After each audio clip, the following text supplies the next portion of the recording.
Well, we're learning more about the abducted student of an exclusive school in Taguig who has been reunited with his parents, but apparently no arrests have yet been made and the kidnappers remain free.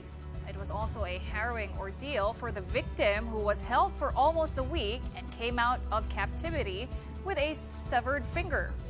And as the probe goes deeper, authorities find a link between the kidnapping and offshore gaming, which is now illegal here in the country.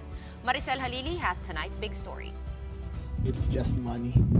Ayun lang talaga. In so many words, Interior Secretary John Vic Remulla bared the motive behind the latest abduction of a high school student in Taguig. The 14-year-old boy from an exclusive school who's said to be Chinese was reunited with his family 5 days after he was taken.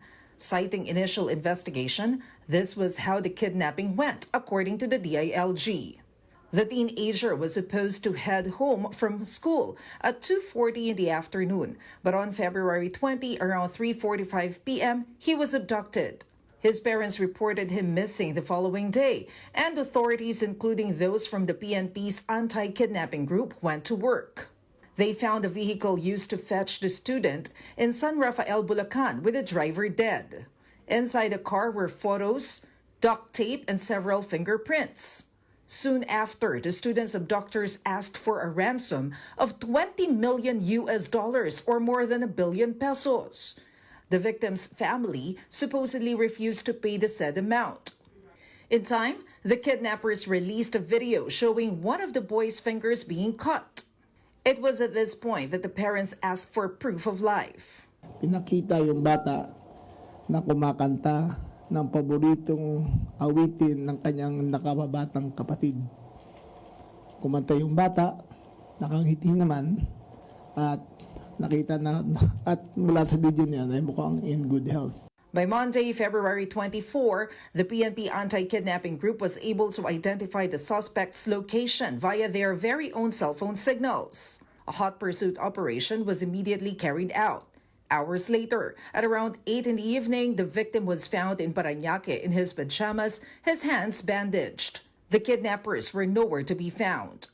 The choice was pursuing the vehicle or securing the child.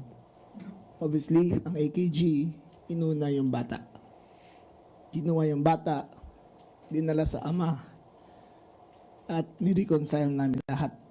Authorities say they already know who the abductors are and that the criminal group is known to police.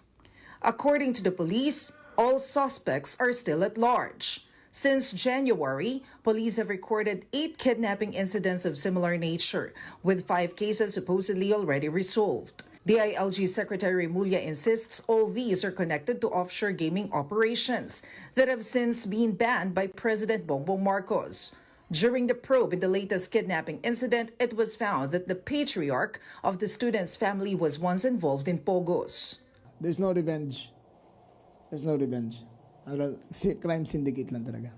Initially po, ang isa sa miyembro ng pamilya po ay dati pong involved sa business ng Pogo, na kung saan ang pinag-uusapan po nila yata yung pagbabayad ng mga hindi na mababayarang utang.